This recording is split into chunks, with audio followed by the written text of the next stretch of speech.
What's going on? Hey, listen. First of all, I want to apologize for sending out this video so damn late. I had so much technical difficulties last night. I saw the episode and I already did my review on that shit, and my computer just would not load and download that shit. My computer would not want to do shit with me, and I'm just sitting here like, bitch, stop. Okay? I got a review to make. I got a show that I'm trying to watch. Like, you fucking with me. But yeah, that's why y'all getting this video late. So I apologize for that.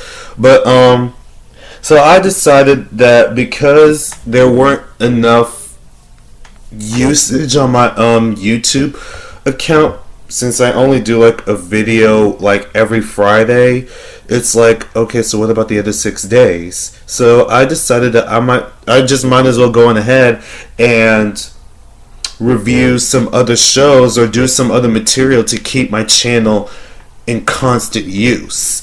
And luckily there were 3 other shows that are coming on that's already catching my interest that I'm about to review. There's Marriage Boot Camp that I'm about to do right now, For the People, Basketball Wives Season 7, and of course our show Star, bitch. I can't wait till that show comes back on, because I have a lot that I want to say about that shit. But moving on from that, let's go ahead and get started. Marriage Boot Camp Family Edition Season 12, Episode 1, Show in Hell.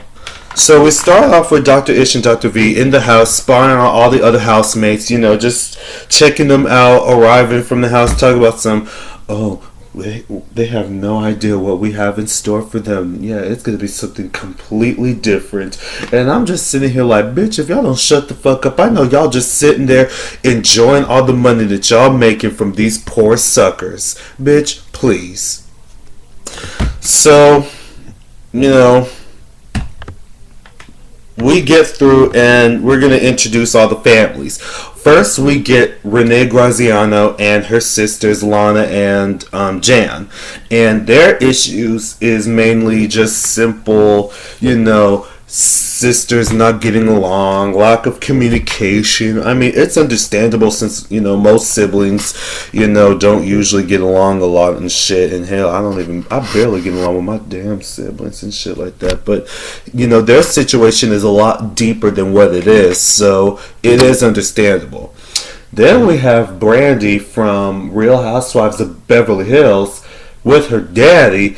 And her issue is her daddy just accepting her as his daughter instead of just looking at her like she's just this random escort off the street, because of all the images that she has, portrayed herself as due to her career in reality TV, plus her breast implants and shit. He's ashamed of her. And she just wants acceptance.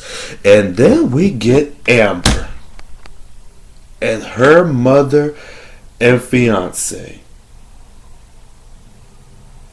from Teen Mom.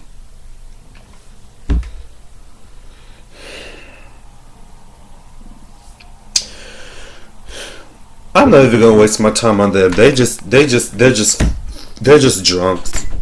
They're just drunks with babies. That's all that they are. So, after that, we lastly get Jim Jones, Chrissy Lampkin, and his mama. And we already know from watching Love and Hip Hop and Jim and Chrissy what their issues is. Jim's a mama's boy who don't know how to let go of his mama, and his mama don't know how to let go of him, and she's having issues with Chrissy because they believe that she is interfering with their untouchable love, and that's pretty much what it is. So once they come in, they're giving out fake hugs and fake greetings like, oh my gosh, hugs! Oh my gosh, I know where you came from! Oh my gosh, I loved you from your show! Like, hey, hi.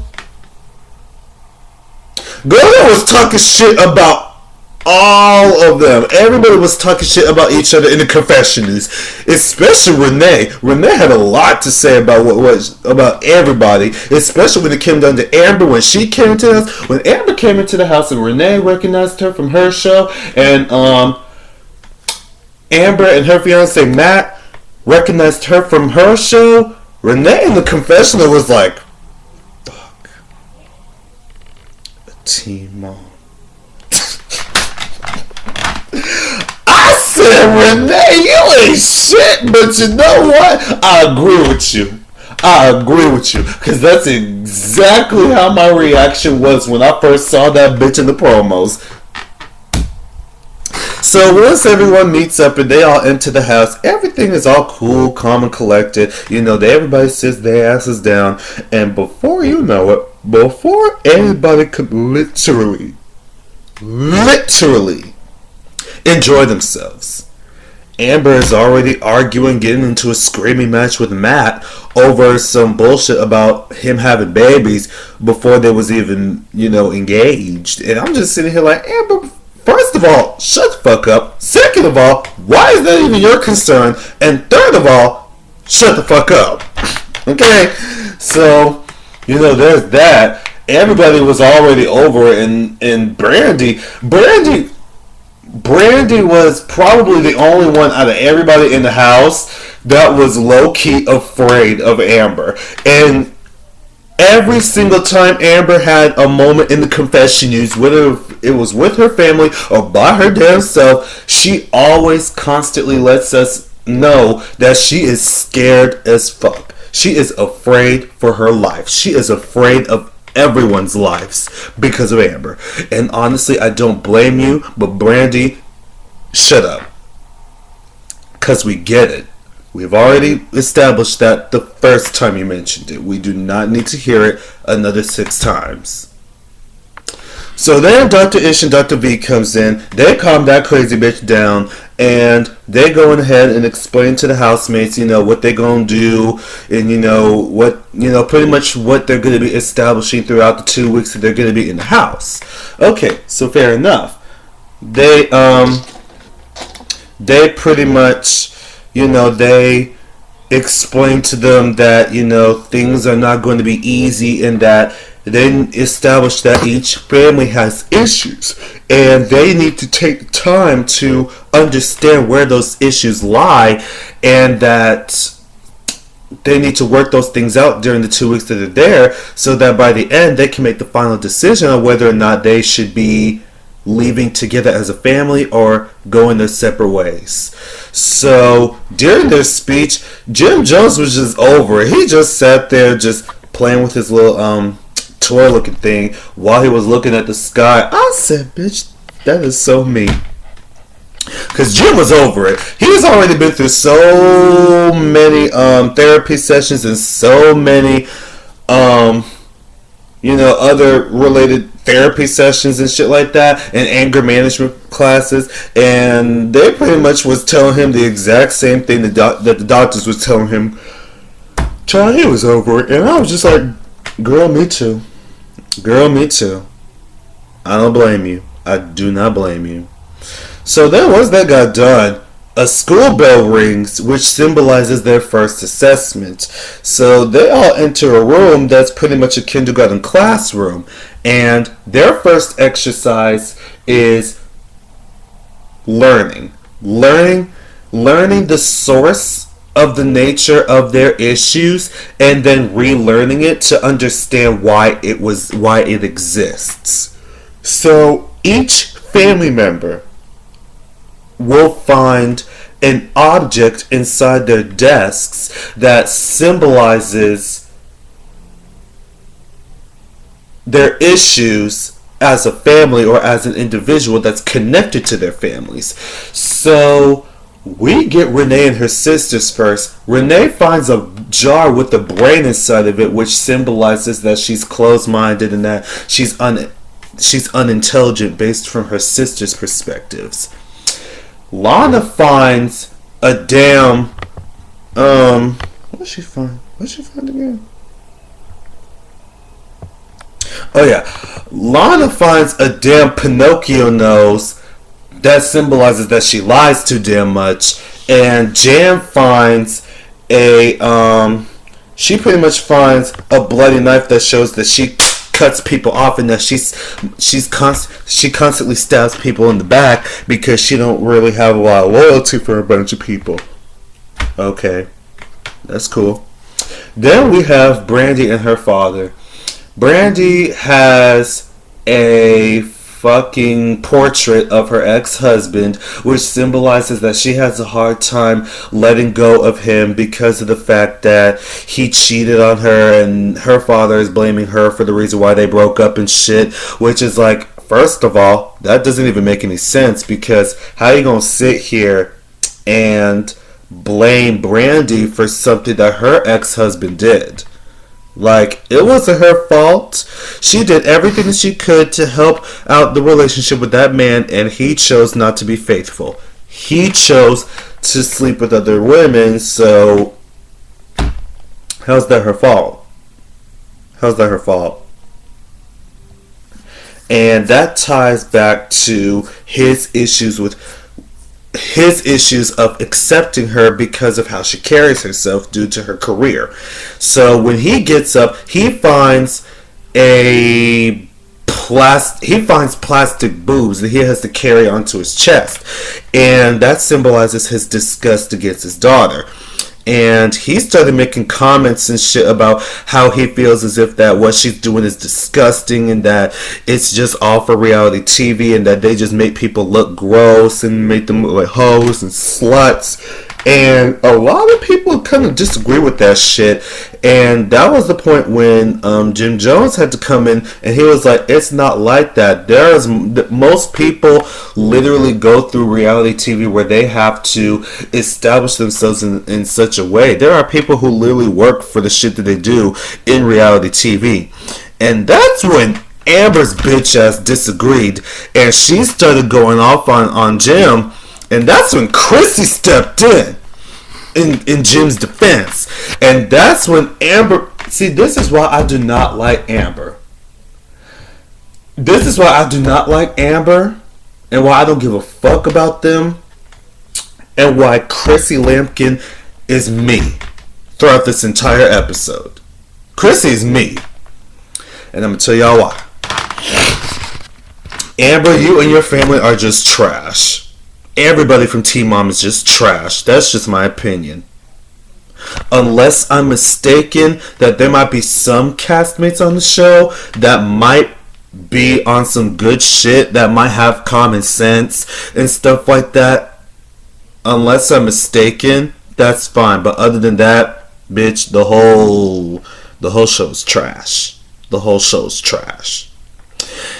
And it's just frustrating how you gonna sit here and you try to get up from your chair. This bitch had the nerve to jump from her seat and charge at Chrissy. Bitch, you better be glad Chrissy almost gave you the business, because she almost fucked you up like she almost fucked you up like she fucked Kimbella up on Love and Hip Hop. Bitch, ooh, Chrissy would have gave your fat ass the business. Because let me tell you something, Chrissy was me. Because Chrissy was in the confessionals like, bitch, this ain't Teen Mom when you get to blow up and go off on the bitches on your show and they don't do nothing. Oh no, you in a different show with different people. Bitch, if you get bucked with us, you finna get touched. And that's just it. This ain't Teen Mom, sweetie. So I was like, you damn right. So Amber's going crazy, Chrissy going crazy, the whole house was over it, and they had to separate them. Dr. Ish had to put her ass in her place, letting her know that she constantly finds evidence that fuels her anger, because she's a ticking time bomb for no reason, and she needs to calm the fuck down. So when they bring everybody back together, she gives off this fake apology, and this is another reason why Chrissy is me, because Chrissy did not accept that bitch's apology, and I was all the way here for it. I was all the way here for it. Bitch, yes. Yes. Yes. So, they get back, and it's Amber's family's turn. and her mama finds a plastic spine, which shows that she don't stand up for herself and that she ain't got a backbone. Her fiance Matt. Oh, speaking of Matt, earlier in the episode when they was in the living room before the event, before the exercise started, Chrissy said something that I'm pretty damn sure that we all had the same thoughts on. Chrissy said, I thought Matt was Amber's mom's husband.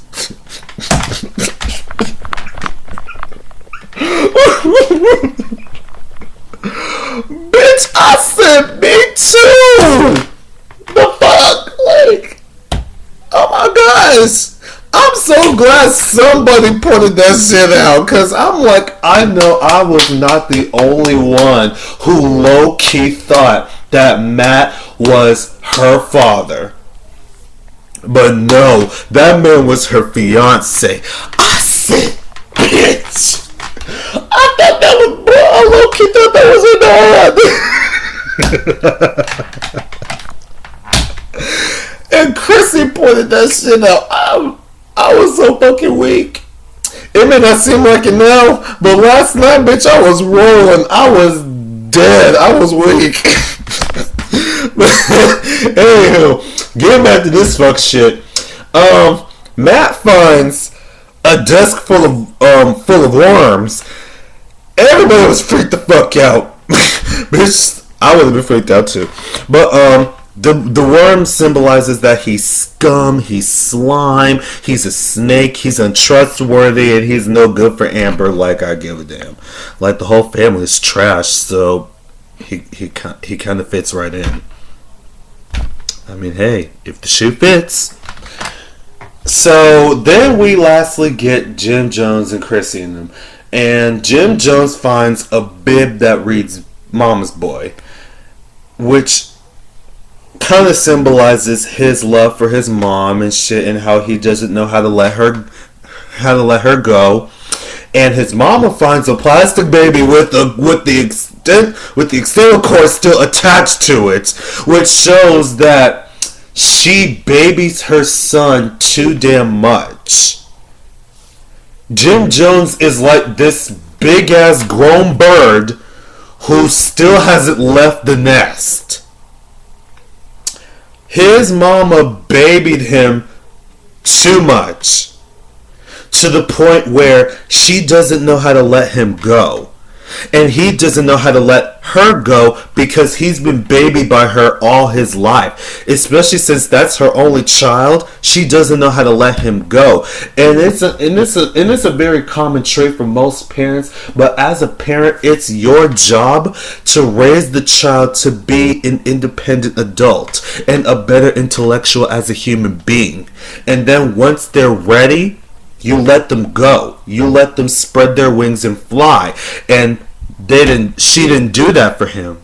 She kept him in the nest. She kept him in the house. She babied him too much. She did not push him out of the nest because she wasn't ready to let him go. And she feels as if that Chrissy was interfering with that. And then Chrissy comes in and she finds this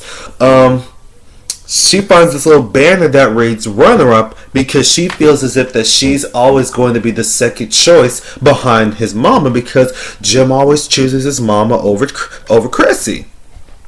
So then, after all that, it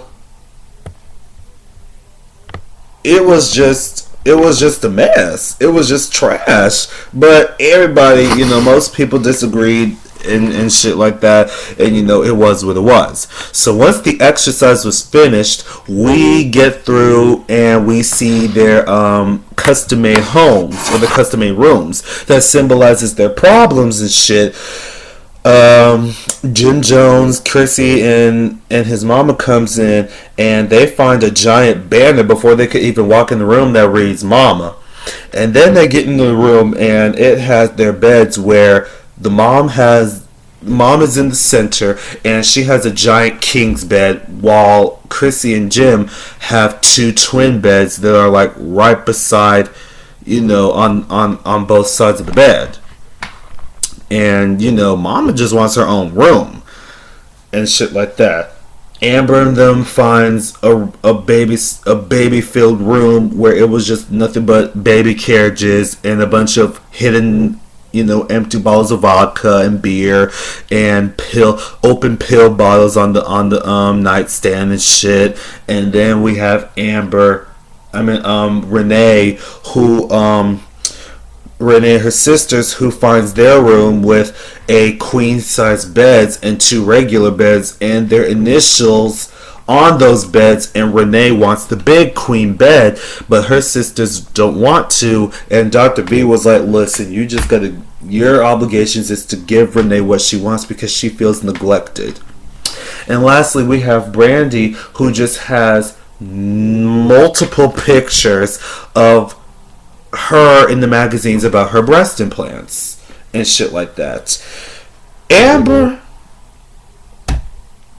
I'm over you, bitch. I'm over you.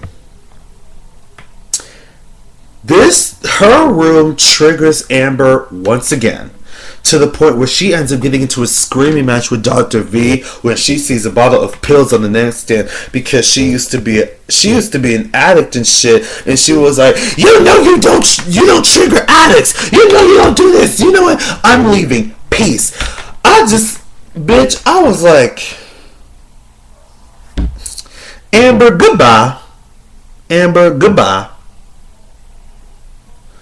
But that was Marriage Boot Camp. Y'all tell me how y'all feel about that shit, and I will see you guys Tuesday for the series premiere of For the People.